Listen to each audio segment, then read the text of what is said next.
You're as insignificant as the dirt under my Italian shoes." Those words fell on me like a hailstorm in the middle of a Connecticut summer. I felt my stomach churn, my hands, still dirty from the rosebed I had just planted, trembled imperceptibly.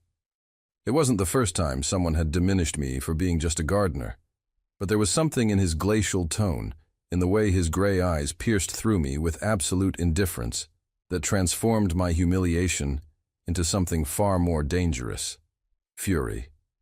And now, here I am, Bella Bloom, just Bella to those close to me, though I doubt this man will ever be close to anyone, standing on the impeccable lawn of Blackwell Mansion, holding a gardening spade like it's a sword, staring down the owner of the most intimidating property in Greenwich, Daniel Blackwell.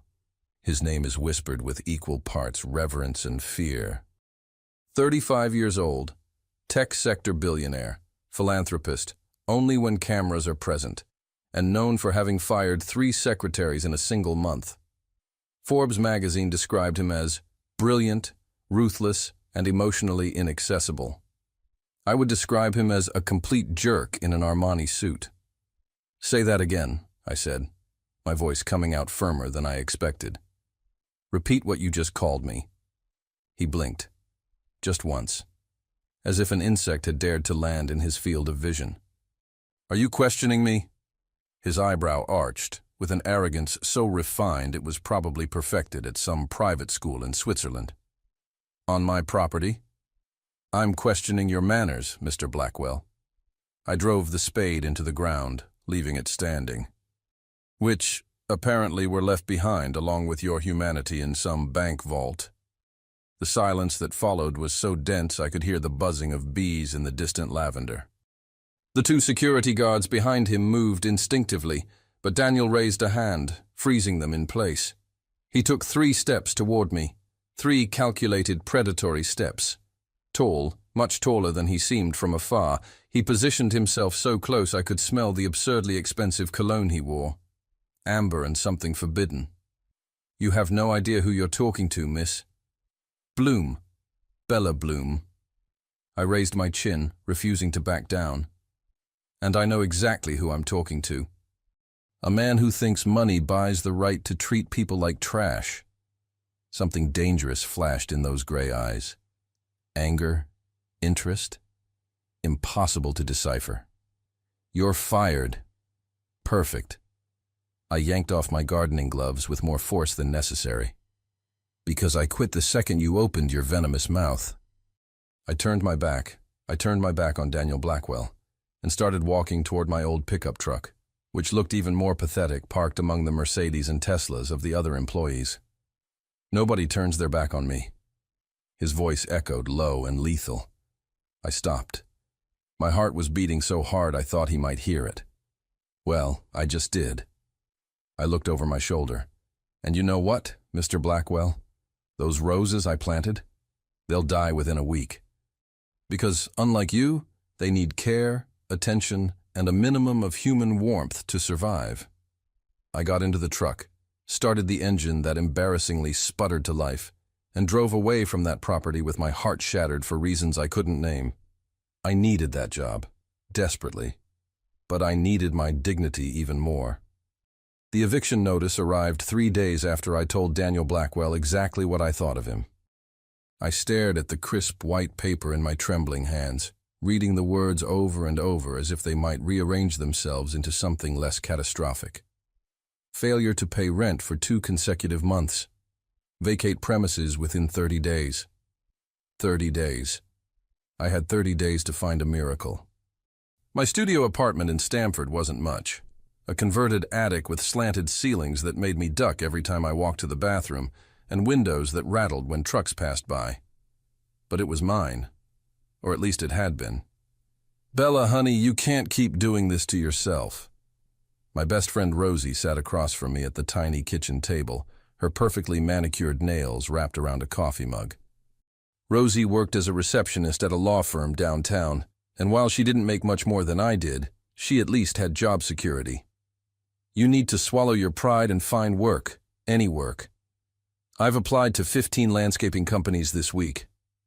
I dropped the notice on the table like it had burned me. Nobody's hiring until spring. And even if they were, I have a reputation now. What reputation? The woman who told off Daniel Blackwell.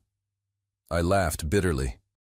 Apparently, word travels fast in Greenwich social circles. I'm difficult, unprofessional, emotionally unstable. That last one had come from Mrs. Pemberton, who owned 3 estates and had been my most reliable client. Past tense. She'd called me personally to say she could no longer employ someone with such poor judgment regarding appropriate workplace behavior. The irony wasn't lost on me. I was being punished for standing up to a bully. Rosie reached across the table and squeezed my hand. Look, I know you hate the idea, but my firm is looking for a filing clerk. It's not glamorous, and you'd be inside all day, but I can't be inside all day, Rosie. You know that. My chest tightened just thinking about it. I need the soil, the plants, the open air. It's not just a job for me, it's therapy, she finished softly. I know. She did know. Rosie had been there 3 years ago when my mother died, when the grief had been so suffocating I couldn't breathe. She'd been the one who suggested I try gardening, who'd driven me to the nursery and watched me dig my hands into the earth for the first time. She'd seen how something broken inside me had started to heal with every seed I planted, every root I tended. My phone buzzed on the table. Unknown number. I almost didn't answer, but something made me swipe to accept. Miss Bloom? The voice was crisp, professional, and unmistakably British. Speaking. My name is Montgomery Pierce. I'm the estate manager for Blackwell Mansion. Mr. Blackwell has requested your presence tomorrow at 10 a.m. for a discussion regarding potential employment. The world tilted sideways. I'm sorry, what? Mr. Blackwell wishes to discuss potential employment with you. Tomorrow, 10 a.m. Is this some kind of joke? I was already standing, pacing the 3 steps my kitchen allowed. Because if Daniel Blackwell thinks he can... I assure you, Miss Bloom, Mr. Blackwell does not joke. There was something almost sympathetic in Montgomery's tone.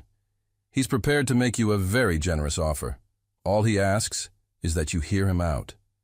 Tell Mr. Blackwell he can take his generous offer and $3,000 per week, plus housing on the estate. My words died in my throat. $3,000 per week. That was more than I made in a month at my previous rate.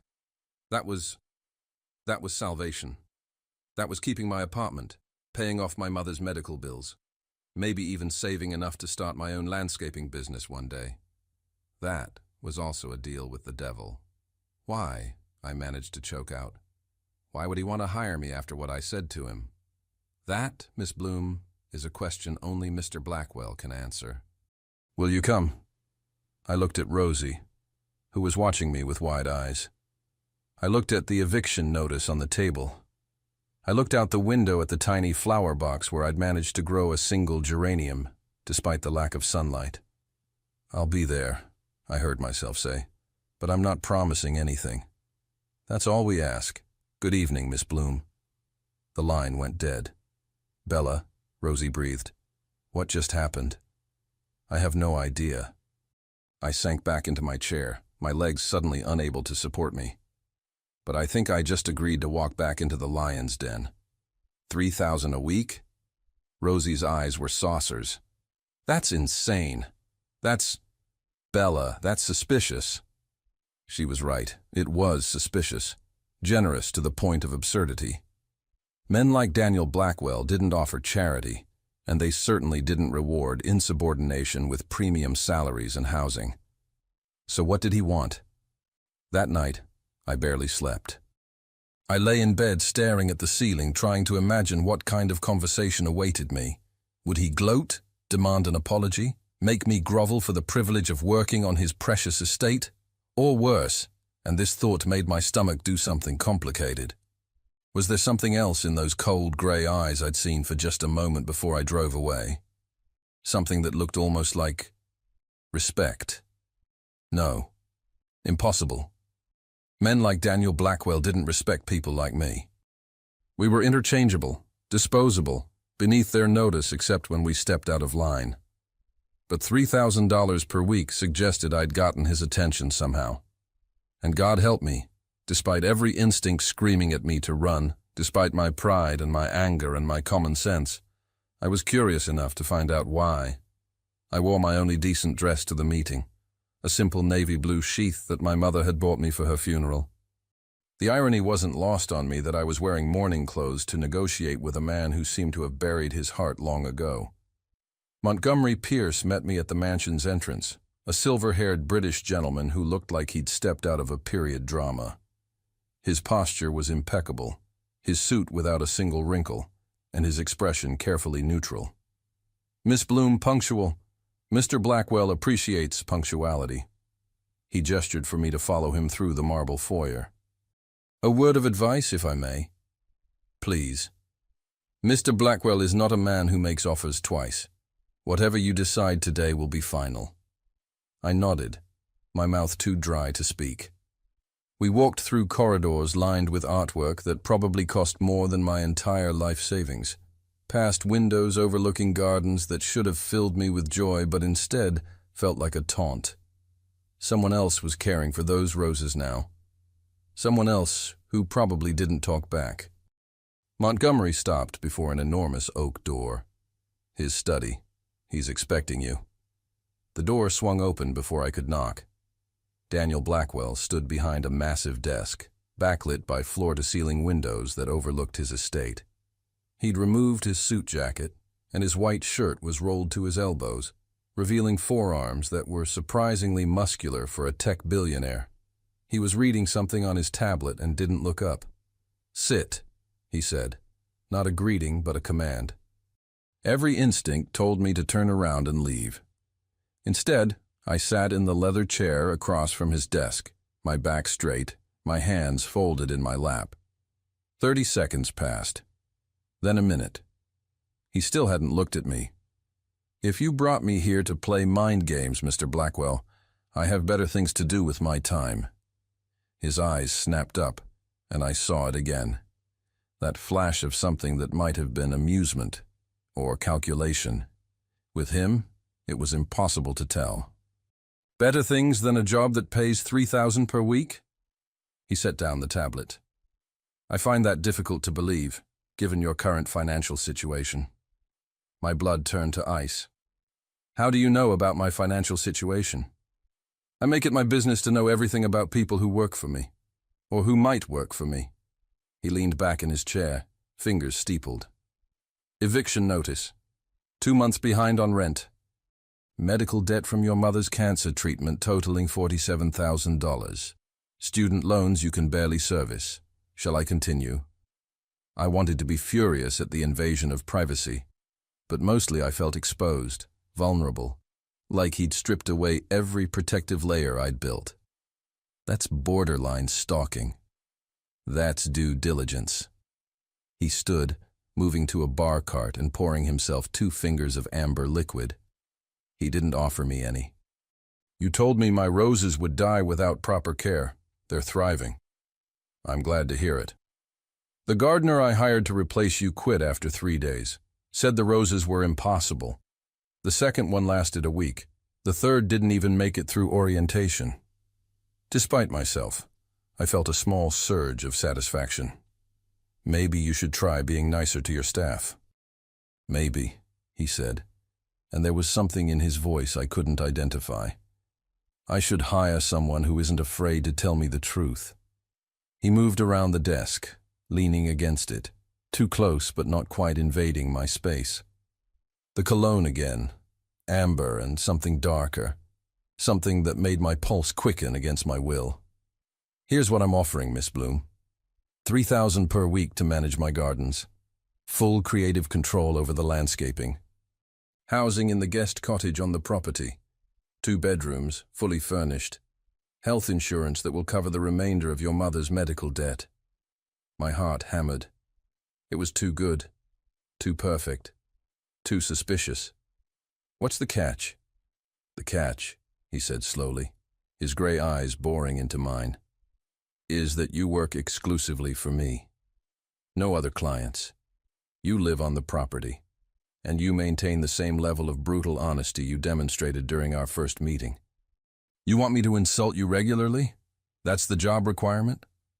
I want someone who sees me as a man, not a bank account. Someone who won't tell me what I want to hear just because I sign their paycheck. He moved closer, and I caught a whiff of something else beneath the cologne. Coffee and exhaustion. Do you have any idea how rare that is in my world, Miss Bloom? I imagine it's very rare when you treat people like dirt under your Italian shoes. His jaw tightened. I apologize to you for that. No, you didn't. I'm apologizing now. The words came out strained, like he was physically forcing them through clenched teeth. I was having a spectacularly terrible day. My CFO had just informed me we'd lost $100 million on a failed acquisition. My father had called to remind me I'm a disappointment. And you were there, beautiful and defiant in my garden, and I took it out on you. It was unacceptable. Beautiful. He'd called me beautiful. My traitorous heart did a somersault. One condition, I heard myself say. Name it. You treat every person who works for you with basic human respect. Not just me. Everyone. The housekeepers, the drivers, the security guards, all of them. Something shifted in his expression. Surprise? Respect? Whatever it was, it made him look younger, less like a marble statue and more like a man. Done. He extended his hand. Do we have a deal, Miss Bloom? I looked at his hand, long fingers, immaculately groomed nails, a simple platinum watch that probably cost more than a car. This was a mistake. Every rational cell in my body screamed it was a mistake. But I thought of my eviction notice, my mother's bills, the geranium struggling to survive in my dark apartment. I took his hand. His grip was firm, warm, and sent electricity shooting up my arm. We have a deal, Mr. Blackwell. Daniel, he said quietly. If we're going to be working closely together, you should call me Daniel. Then you should call me Bella. His thumb brushed across my knuckles before he released my hand. Welcome to Blackwell Estate, Bella. Try not to kill my roses. Try not to give me a reason to. As Montgomery escorted me to see the guest cottage, I couldn't shake the feeling that I'd just signed a contract with far more fine print than I'd realized. And God help me, part of me was excited to read it. The guest cottage was a revelation wrapped in ivy and wisteria. 2 bedrooms, Montgomery had said, but he'd failed to mention the vaulted ceilings, the French doors opening onto a private patio, or the kitchen that was bigger than my entire former apartment. Everything was tastefully decorated in soft creams and sage greens, with fresh flowers on every surface. Mr. Blackwell had the cottage prepared specifically for you, Montgomery said, setting down my single, battered suitcase in the master bedroom. He mentioned you prefer natural light for your morning routine.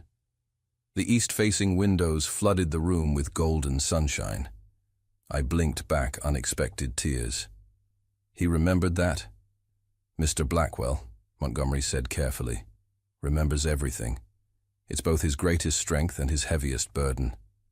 Before I could ask what he meant, my new phone buzzed. Daniel had insisted I needed a proper work phone and had handed me an iPhone still in its box. A text message appeared on the screen. Daniel, Garden Shed. 6 a.m. tomorrow. Don't be late. I showed Montgomery the message. Is he always this warm and fuzzy? The corner of Montgomery's mouth twitched. You should see him at Christmas. 6 o'clock came brutally early.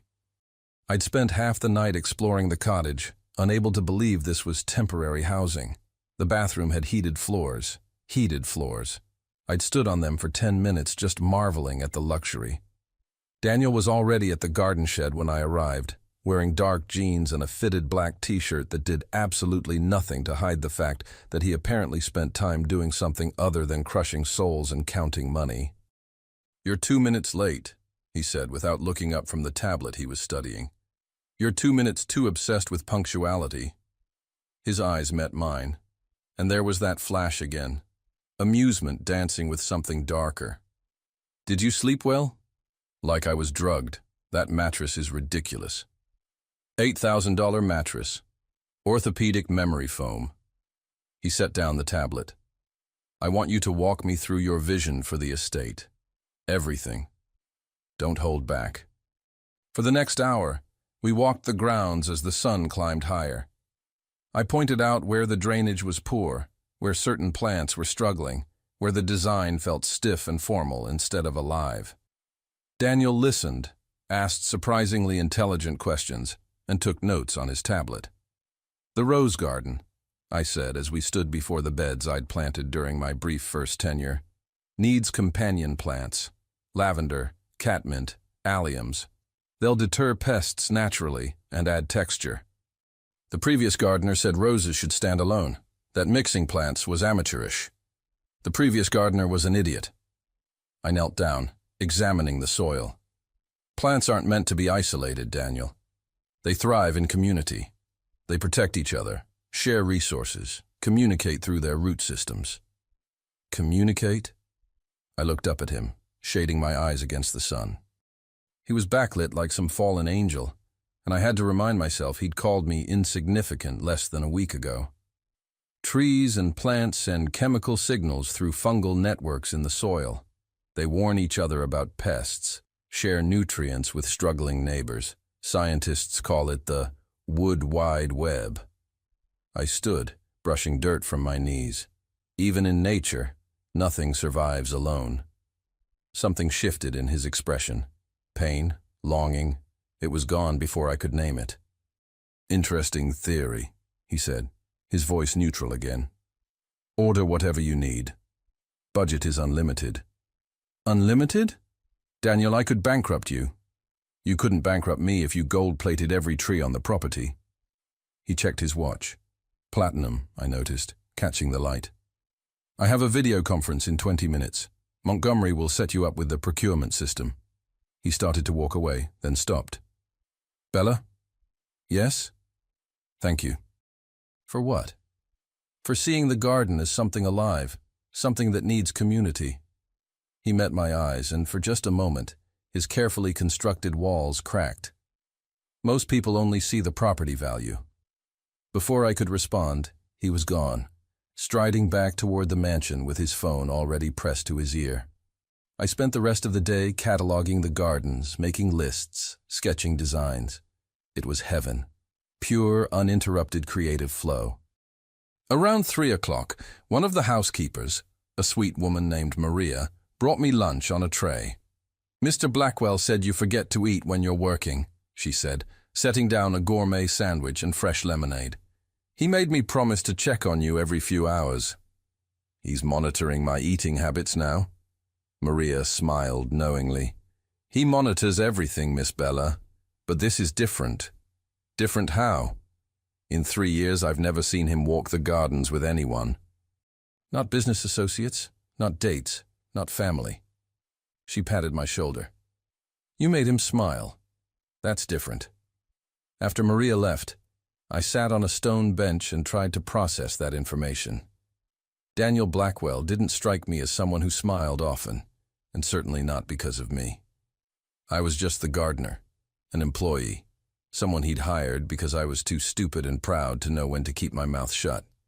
Except he'd called me beautiful. He'd remembered I liked morning light. He'd apologized. Stop it, I muttered to myself. He's your boss, a billionaire boss who lives in a different universe. This is a job, Bella, just a job. My phone buzzed. Daniel. Maria says you're talking to yourself in the garden. Should I be concerned?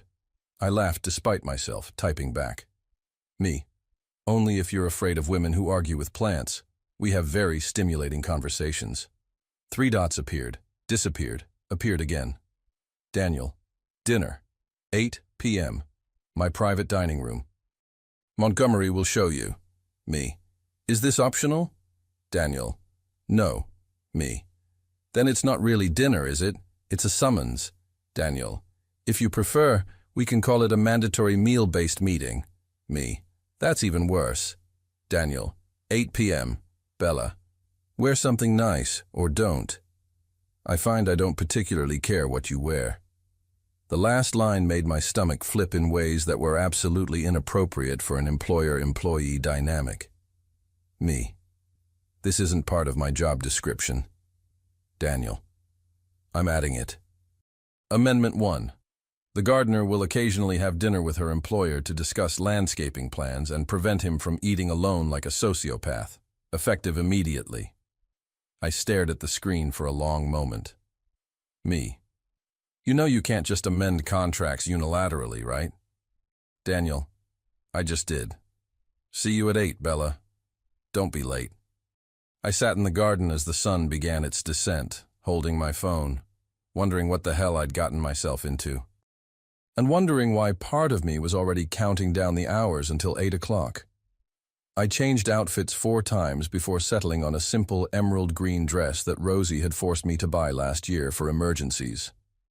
Apparently, dinner with a billionaire who made my heart race qualified as an emergency. It's just a work dinner, I told my reflection. A mandatory meal-based meeting about landscaping. My reflection didn't look convinced. Montgomery collected me at exactly 7:55, leading me through corridors I hadn't yet explored. The private dining room was intimate, a table for 2 beside floor-to-ceiling windows overlooking the gardens I'd spent the day redesigning in my mind. Candles flickered despite the lingering daylight, and soft jazz played from hidden speakers. Daniel stood when I entered, and I nearly stumbled.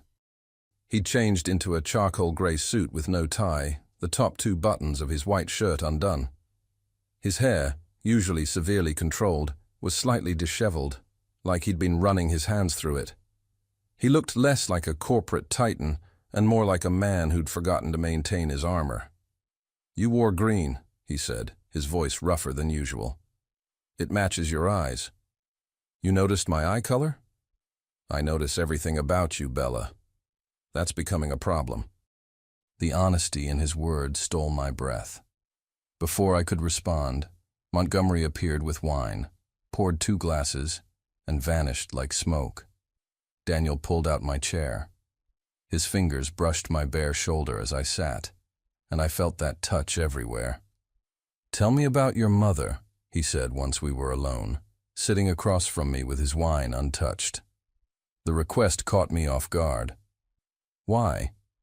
"Because you loved her enough to drown in debt trying to save her. Because you garden like someone honoring a memory. Because I want to know you, and she seems like a good place to start." I took a long sip of wine, something red and probably obscenely expensive. She taught me everything about plants. We had a tiny backyard in our rental house, and she turned it into Eden. Vegetables, flowers, herbs. Neighbors would come from blocks away just to see it. When did she get sick? 3 years ago. Ovarian cancer, stage 4 by the time they found it. My throat tightened. She fought for 18 months. I used every penny I had, sold everything worth selling. It still wasn't enough. Daniel's jaw clenched. The American healthcare system is barbaric. She used to say that even dying flowers serve a purpose. They return to the soil. Nourish what comes next. She made me promise I wouldn't let grief bury me. I met his eyes. Gardening kept that promise. Every plant I bring to life feels like keeping her alive somehow. He was quiet for a long moment, his gray eyes holding mine with an intensity that made my pulse race. "My mother died when I was 12, he said finally. Brain aneurysm. One moment she was laughing at breakfast, the next she was gone. Daniel, I'm so sorry. My father remarried within 6 months. A woman 30 years younger who saw me as competition for inheritance." His voice was flat, emotionless, but I could see the pain beneath. "He sent me to boarding school in Switzerland. I came home twice a year, always to a house that felt colder than the Alps." Suddenly, so much made sense. The emotional walls, the need for control, the surprise when someone stood up to him instead of cowering. Is that when you stopped letting people close? That's when I learned that vulnerability is a weapon people use against you. He picked up his wine glass, studying it like it held answers. My father taught me that emotions are weaknesses, Love makes you soft. Trust makes you stupid. That's a terrible lesson. That's a survival lesson. He drained half his glass. Do you know how many people have tried to get close to me for my money? How many fake friends, gold-digger girlfriends, business partners who smiled while planning to betray me? So you decided to push everyone away first, beat them to the punch. Efficient, isn't it? His smile was bitter. No one can hurt you if you never let them matter. I leaned forward, my hands flat on the table. Except you're not pushing me away. You hired me after I insulted you. You give me an unlimited budget. You text me about eating lunch. You invite me to dinner with candles and jazz music. I held his gaze. What are you really doing here, Daniel? He stood abruptly, moving to the windows with his back to me. His shoulders were rigid, his hands shoved deep in his pockets. I don't know, he said, so quietly I almost didn't hear. For 3 years I've operated on autopilot. Work, acquire, expand, repeat. I couldn't remember the last time I felt anything real. He turned to face me. Then you stood in my garden, covered in dirt, and told me I was poisonous. And for the first time in years I felt something. Anger, yes, but also alive. My heart hammered against my ribs. That's a dangerous thing to say to your employee. I know. He crossed back to the table but didn't sit. He stood too close, close enough that I could see the gold flecks in his gray eyes. This is completely inappropriate. You're my employee. There are power dynamics, HR nightmares, 1,000 reasons why I should maintain professional distance. But? My voice came out breathless. But I find I don't care. His hand came up, hesitating inches from my face. Tell me to stop, Bella. Tell me this is wrong, and I'll walk away. I'll be nothing but professional from this moment forward. I should tell him to stop. I should remember that I'd worked too hard to rebuild my life to risk it on a man who admitted he didn't know how to be vulnerable. A man who was my boss, my landlord, who held all the power in this equation. Instead, I stood, closing the distance between us until we were inches apart. I should tell you to stop, I whispered. But I've never been good at doing what I should do. His hand finally made contact, cupping my cheek with surprising gentleness. His thumb traced my jawline, and I shivered, despite the warmth of the room. This is a mistake, he murmured, his forehead nearly touching mine. Probably. You'll regret this. Maybe. I don't know how to do this, Bella. I don't know how to be what you deserve. I placed my hand over his, holding it against my cheek. Then maybe we figure it out together. One day at a time. Like coaxing a stubborn plant to bloom. He laughed, the sound surprised and genuine. Did you just compare me to a stubborn plant? If the fertilizer fits. His other hand found my waist, pulling me closer. You're infuriating. You're impossible. We're a disaster waiting to happen. Absolutely catastrophic. Bella. He breathed my name like a prayer and a curse. I'm going to kiss you now, if that's not what you want. I rose on my toes and kissed him first. It was soft, tentative. A question more than an answer. But then his arms wrapped around me, and the kiss deepened into something urgent, desperate, like we were both drowning and each other was air. When we finally broke apart, both breathing hard, he pressed his forehead to mine. We're going to regret this, he said. Probably, I agreed, but not tonight. Not tonight. Outside the windows, the sun finally set over gardens waiting to bloom. I woke at dawn to the sound of my phone buzzing insistently. Rosie's name flashed across the screen, and I answered groggily. Please tell me you didn't sleep with him, were her first words. I sat bolt upright. Good morning to you too. And no, I didn't. How did you? It's all over social media, Bella. Someone photographed you two through the dining room windows last night. The kiss. It's everywhere. My blood turned to ice. I scrambled for my laptop, and there it was on the front page of Greenwich Gazette's gossip section. A photo of Daniel and me, silhouetted against the windows, clearly locked in an embrace. The headline read, "Billionaire Blackwell's Mystery Woman, from Gardener to Gold Digger." "Oh, God," I whispered. "It gets worse," Rosie said. "Check Twitter. The hashtags your Blackwell's gardener is trending." I scrolled through my phone with shaking hands. Thousands of comments, most of them vicious. Another nobody trying to trap a billionaire. She probably planned this from the start. Classic social climber. Daniel Blackwell could have any woman in the world. This is embarrassing. Gold digger alert. How long until she's pregnant with his accident baby? I barely made it to the bathroom before I was sick. By the time I pulled myself together and walked to the main house, my phone had 17 missed calls from numbers I didn't recognize. Journalists, probably. Montgomery met me at the door, his expression grave. "Mr. Blackwell is in his study. He's been expecting you." "How bad is it?" "I've worked for Mr. Blackwell for 15 years. I've seen bad. This," he paused, "this is unprecedented." Daniel stood at the windows when I entered, his phone pressed to his ear, his voice cold and lethal. "I don't care what it costs, Gerald. I want that photographer's name, his employer, and every outlet that published those photos to receive a cease and desist within the hour." He paused, listening. "Then make them care. That's what I pay you for." He ended the call and turned to me. Dark circles shadowed his eyes. His shirt was wrinkled, the same one from last night. He hadn't slept. "Bella." "I'm so sorry," I started, but he crossed the room in 3 strides and pulled me into his arms. "You have nothing to apologize for." His voice was fierce against my hair. "Nothing. This is my fault. I should have been more careful." "Your father called this morning," Montgomery said quietly from the doorway. 3 times.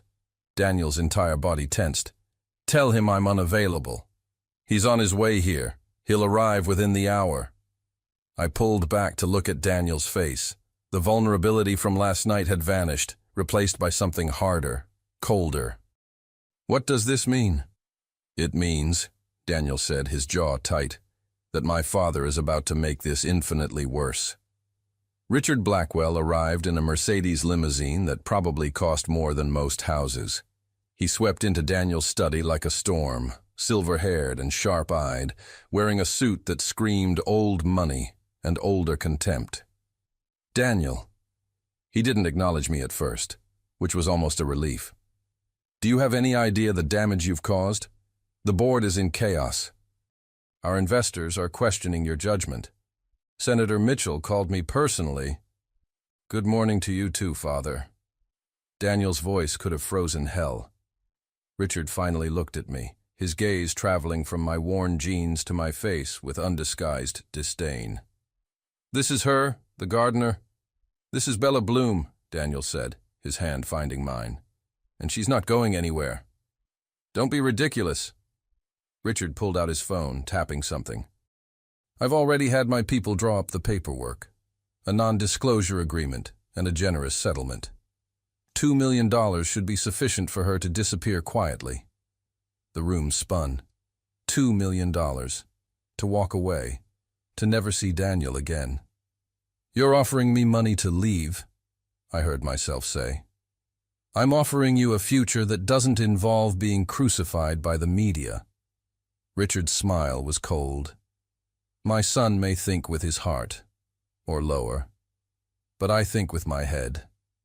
You're a liability, Miss Bloom, a scandal waiting to destroy everything he's built." "Get out," Daniel said, his voice deadly quiet. "Daniel, be reasonable." "Get out!" The roar echoed off the walls. I'd never heard him like this. Raw, furious, barely controlled. "You don't come into my house and insult the woman I care about. You don't offer her blood money to vanish, and you certainly don't presume to tell me how to live my life." Richard's eyes narrowed. "The woman you care about? You've known her less than 2 weeks. This is infatuation, Daniel. Lust. A midlife crisis at 35. This is none of your business. It became my business when you made it headline news." Richard moved toward the door, pausing to look back at me. "Miss Bloom," You seem like a reasonably intelligent young woman. So let me be clear. My son doesn't do relationships. He doesn't do commitment. He uses people and discards them when they're no longer useful. 2 million now, or nothing when he inevitably breaks your heart. Choose wisely. The door closed behind him with terrifying finality. Daniel sank into his chair, his head in his hands.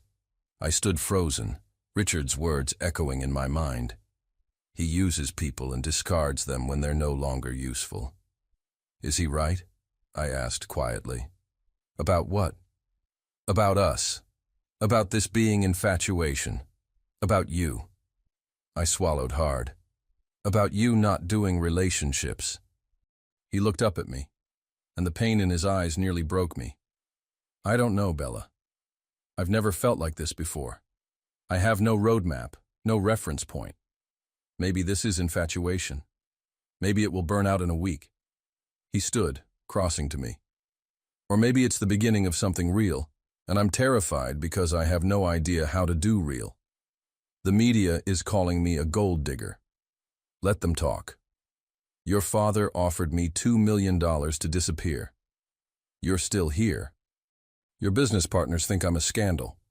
Then they don't matter. He cupped my face in his hands. Bella, I can't promise this will be easy. I can't promise I'll be good at this. But I can promise that I'm choosing you. Right here, right now, I'm choosing you over my father's approval, over my company's image, over everything I've been taught matters. Tears spilled down my cheeks. What if he's right? What if you wake up tomorrow and realize I'm not worth all this trouble? Then I'll spend the rest of my life regretting the biggest mistake I ever made. He kissed my forehead, soft and reverent. But I don't think that's going to happen. You know why? Why? Because for the first time in 20 years, I'm not thinking about quarterly earnings or acquisition strategies or what my father thinks. I'm thinking about a woman who argues with plants and stands up to billionaires and makes me want to be someone worthy of her. I buried my face in his chest, breathing him in, coffee and that expensive cologne, and something uniquely Daniel. This is going to get worse before it gets better, I said. Probably. People are going to be cruel. Undoubtedly. Your father is going to make our lives hell. Almost certainly. He tilted my chin up. Still worth it? I thought about my mother's garden, how the most beautiful roses always had the sharpest thorns, how the things worth having were rarely easy to grow. Ask me again tomorrow, I said. I'll ask you every day until you believe it. Outside, the media circus was just beginning. Inside, we held on to each other like drowning people finding shore. And somewhere in the garden, roses bloomed despite the storm. The charity gala was supposed to be our statement to the world. Daniel and I together, unapologetic. I should have known it would be a disaster. You look stunning, Daniel said as I descended the cottage stairs in the midnight blue gown he'd had delivered that morning. His eyes held something fierce and possessive that made my stomach flutter. I look like I'm wearing a year's salary, I muttered, smoothing the silk nervously. You look like you belong exactly where you are. He offered his arm. Ready to face the wolves? I wasn't. But I took his arm anyway. The Greenwich Country Club glittered with old money and older judgments. Crystal chandeliers, champagne towers, women dripping in diamonds that could fund small countries. The moment we entered, conversation stuttered to a halt. Hundreds of eyes turned toward us like we were specimens under microscopes. Ignore them, Daniel murmured, his hand protective at the small of my back. But ignoring them became impossible when Victoria Ashford Sterling materialized in front of us, like a designer-clad nightmare. Blonde, surgically perfect, wearing a dress that cost more than my mother's entire cancer treatment. Daniel, darling, her smile was venomous honey. How brave of you to bring your help to a social function. Victoria, Daniel's voice could have cut glass. Still compensating for your personality with Daddy's money, I see. Her eyes flashed. At least my money is legitimate, not earned on my back. The words hung in the air like poison gas. I felt Daniel's entire body go rigid beside me. "Apologize," he said, dangerously quiet. "Now." "Why? It's what everyone's thinking." Victoria's gaze raked over me. Poor little gold digger thinking she could climb into our world through a billionaire's bed. How original. "Victoria, enough." Someone tried to intervene. "No, I think Miss Bloom deserves to know what she's getting into." Victoria pulled out her phone, tapping something with manicured nails. "Did you know that Daniel's last girlfriend was a supermodel? And before her, a duchess? And before her—" "Stop talking." My voice surprised me, steady, cold, nothing like the trembling mess I felt inside. Victoria laughed. "Oh, she speaks. How quaint. Tell me, do you really think you're special? That you're different from all the others he's used and discarded?" "I think," I said carefully, "that you're so desperate for his attention, that you're willing to humiliate yourself at a charity gala just to get him to look at you. That's not just sad, Victoria. It's pathetic." Her face flushed scarlet. "You little—" "Careful," Daniel said, stepping between us. "Finish that sentence, and I'll make sure every door in Greenwich is closed to you. Starting with your father's country club membership." He steered me away before she could respond, but the damage was done. Whispers followed us like smoke. I felt eyes boring into my back, heard the barely concealed laughter, saw the judgment written on every privileged face. "I need air," I managed. "Bella, please, just give me a minute."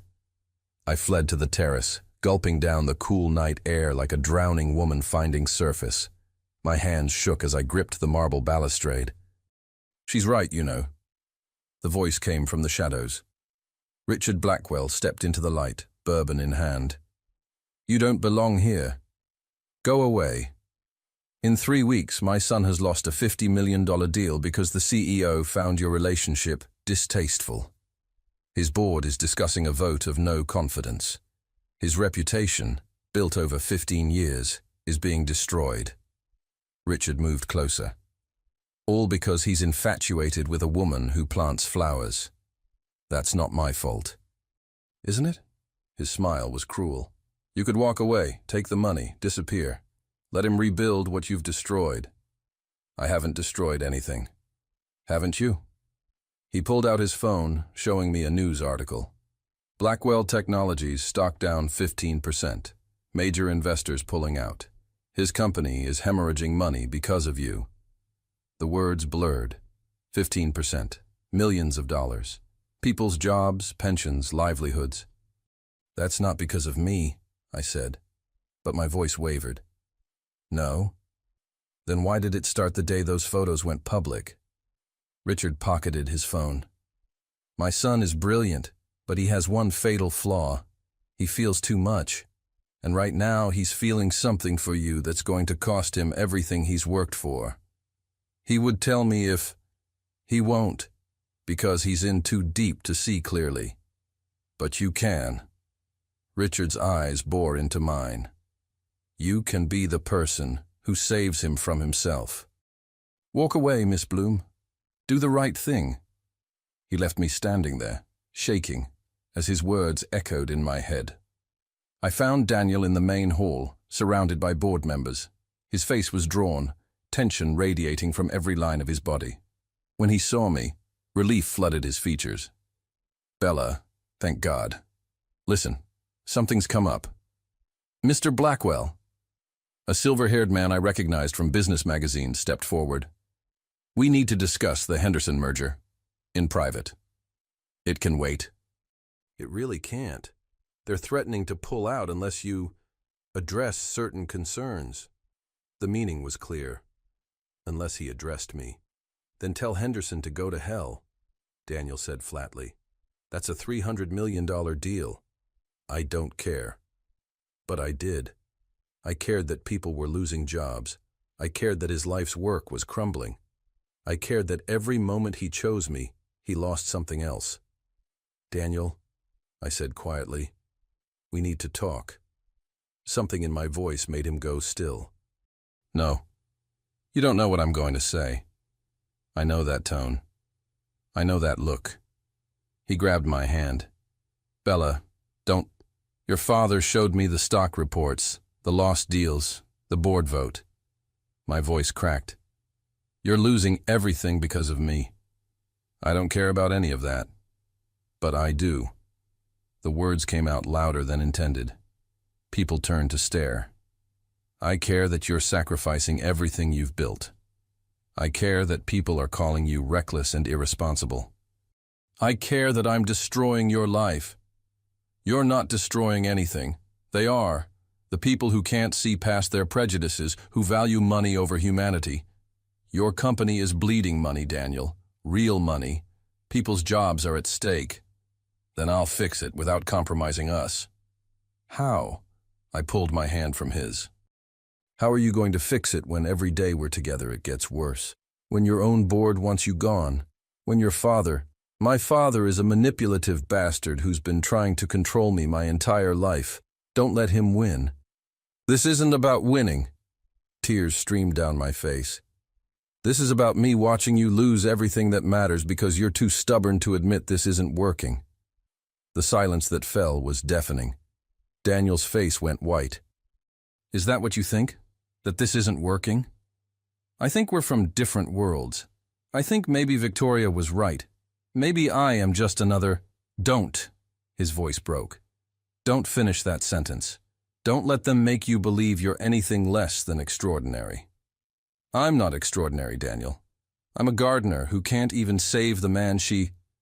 I stopped, the word catching in my throat. Say it, he whispered. Please, Bella. Say it. I can't. Because if I say it, leaving becomes impossible. And I have to leave, Daniel. For both our sakes. I turned and walked toward the exit. Every step felt like dying. Bella! His voice cracked across the ballroom. Don't do this. Don't walk away from us. I stopped at the door, looking back one last time. He stood in the center of that glittering room, surrounded by wealth and power and everything he'd built, looking more alone than I'd ever seen anyone look. I'm not walking away from us, I said, my voice breaking. I'm walking away to save you from having to choose between me and everything else. Because we both know what you'd choose, and we both know you'd regret it. I left him standing there, my heart shattering with every step. Outside, I called a cab and didn't look back. By the time I reached the cottage, my decision was made. I'd pack tonight, be gone by morning. Leave before I destroyed any more of the life he'd built. It was the right thing to do. So why did it feel like the worst mistake of my life? I was halfway through packing when I heard the cottage door slam open. Daniel stood in the doorway, still in his tuxedo, hair wild like he'd been running his hands through it repeatedly. His eyes found my suitcase on the bed, and something in his expression cracked. Don't, he said, his voice raw. Please, Bella. Don't leave. Daniel, we've been through this. No, we haven't. You made a decision without me. You decided what I should want, what I should choose without asking me what I actually want. He crossed the room in 3 strides. I choose you. I will always choose you. Even if it costs you everything? Especially then. He grabbed my hands. Do you want to know what happened after you left? My board demanded I issue a statement distancing myself from you. My father threatened to sell his shares. Victoria actually attempted to comfort me. My heart sank. Daniel. So I fired half my board, told my father to sell his shares in good riddance, and told Victoria that if she ever speaks to or about you again, I'll bankrupt her family's company. His eyes blazed. Then I called an emergency press conference. He pulled out his phone, showing me a video.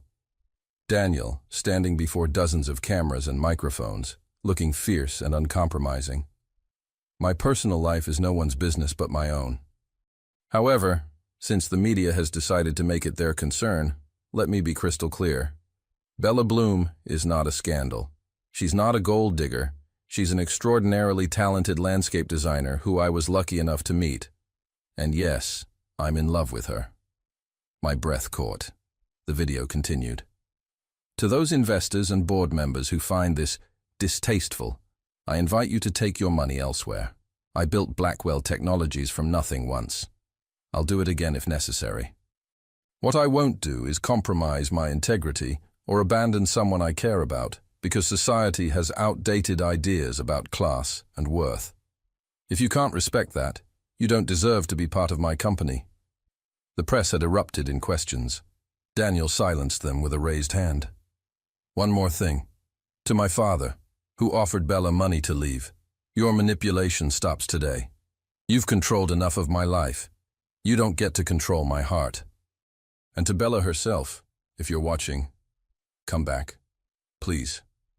Nothing matters without you. The video ended. I stared at Daniel through tears. You told the world you love me. I told the world the truth. He cupped my face in his hands. I love you, Bella Bloom. I love your strength, your defiance, your ridiculous conversations with plants. I love how you see beauty everywhere, how you make me want to be better. I love that you're not impressed by my money or intimidated by my reputation. You see me, just me, and somehow you don't run away screaming. Daniel, I know it's fast. I know it's crazy. I know we've only known each other 3 weeks. His thumb brushed away my tears. But some things don't need time. Some things you just know, like how you know a seed will grow or how you know spring will come. I know you're it for me. You're the person I want to choose every single day for the rest of my life. What about your company? The stock rebounded within an hour of my statement. Turns out investors appreciate honesty and backbone more than they appreciate conformity. He smiled slightly. And 3 board members who voted against me resigned. Good riddance. Your father sold his shares, finally free of his influence. Daniel pulled me closer. You wanted to know if this was worth it? Losing him was worth it. Losing toxic board members was worth it. Bella, losing everything would be worth it if I get to keep you. I buried my face in his chest, breathing him in, feeling his heart hammer against mine. I love you too, I whispered. I was so scared to say it. Scared it would make losing you hurt worse. You're never losing me. He tilted my chin up. Unless you truly don't want this. Unless you really want to walk away. Then I'll let you go. Because I love you enough to want you to be happy. Even if it's not with me. I don't want to walk away. I never did. I just wanted to protect me, I know. He kissed my forehead. But I don't need protection, Bella. I need partnership. I need someone who challenges me, who calls me out when I'm being an ass, who reminds me there's more to life than quarterly earnings. I can do that. I know. You've been doing it since the moment we met. He pulled back slightly, reaching into his pocket.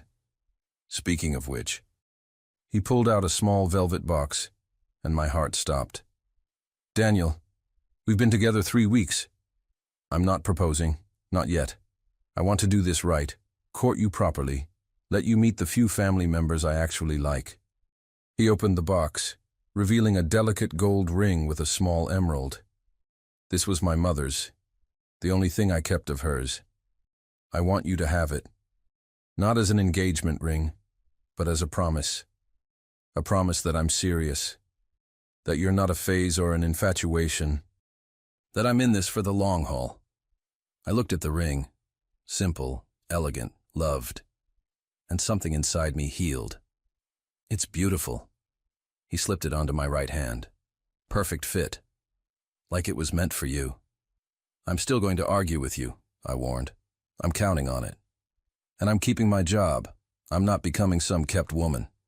I'd never ask you to. Those gardens need you. He smiled. I need you. And when your high society friends judge me, then they're not really friends, are they? He pulled me close.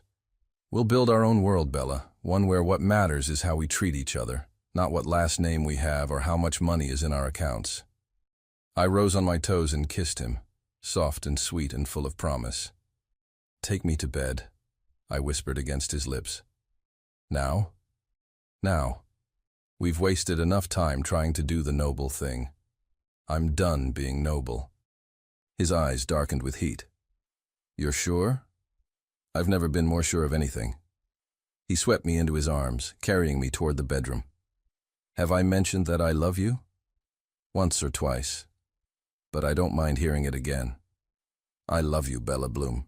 Today, tomorrow, and every day after that. Outside, the gardens waited. Inside, we found each other again and again, planting seeds for a future neither of us had dared to imagine. 2 years later, the grand opening of Bloom Botanical Gardens was everything I'd dreamed and more. 15 acres of carefully designed landscapes, from meditation gardens to children's play areas filled with edible plants. A greenhouse for community classes, scholarships for aspiring gardeners from low-income families, and at the center, a memorial garden dedicated to my mother, where roses bloomed year-round. She would be so proud, Rosie said, squeezing my hand as we watched families explore the gardens. I hope so. Daniel appeared beside me, our 6-month-old daughter Lily sleeping against his chest in a carrier. He'd taken to fatherhood with the same intensity he applied to everything, reading every parenting book, taking night shifts without complaint, and somehow making even spit-up stains look dignified. The mayor just arrived, he said, kissing my temple. And Montgomery said the press wants photos. Tell them 5 minutes. I'm not done soaking this in. We'd married a year ago in a small ceremony in these very gardens, with only the people who truly mattered. Montgomery had officiated. Rosie had been my maid of honor. Daniel's cousin Emma, one of the few family members he actually liked, had stood up for him. No society pages, no paparazzi, just love and flowers and promises made under open sky. The wedding gift from Daniel had been funding for these gardens. The gift from me had been his first genuine smile in a board meeting.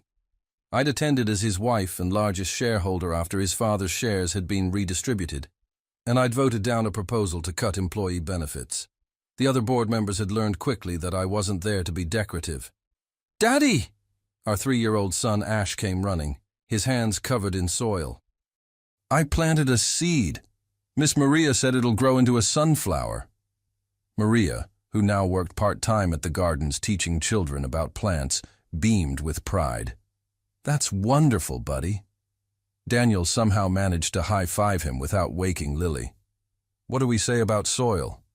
"It's not dirt. It's the foundation of life," Ash proclaimed proudly, then ran off to show his grandmother, my mother-in-law Emma, who'd become the grandmother my children never got to have from me.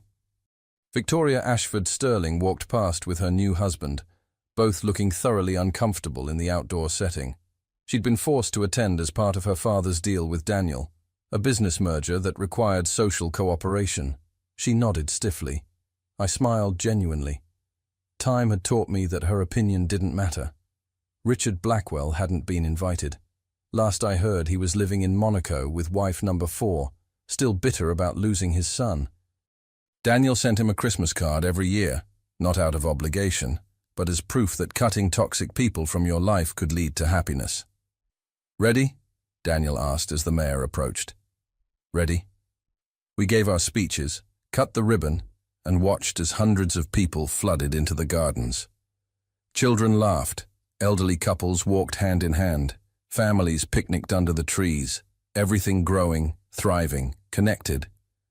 Later, after the crowds had thinned and the sun began to set, Daniel and I stood in the rose garden, the same roses I'd planted that first day. "Do you ever regret it?" I asked. "The upheaval, the lost business relationships, all of it?" He wrapped his arm around my waist, Lily now awake and reaching for my necklace with chubby fingers. "The only thing I regret is not firing that first gardener sooner so I could meet you faster." He kissed the top of my head. "You saved me, Bella. From becoming my father, from a life of emptiness disguised as success, from myself. We saved each other. That's the best kind of love story." Ash came running back, demanding we watch him do a cartwheel. Lily giggled at something only babies understand. And in that moment, surrounded by gardens I'd created and the family I never knew I needed, I realized something my mother had tried to tell me all those years ago. The most beautiful things in life require patience, care, and the courage to weather storms. They need deep roots and room to grow. They need someone who sees their potential and refuses to give up, even when everyone else says it's impossible. Love is like that. So is life. And both are worth getting your hands dirty for. The end.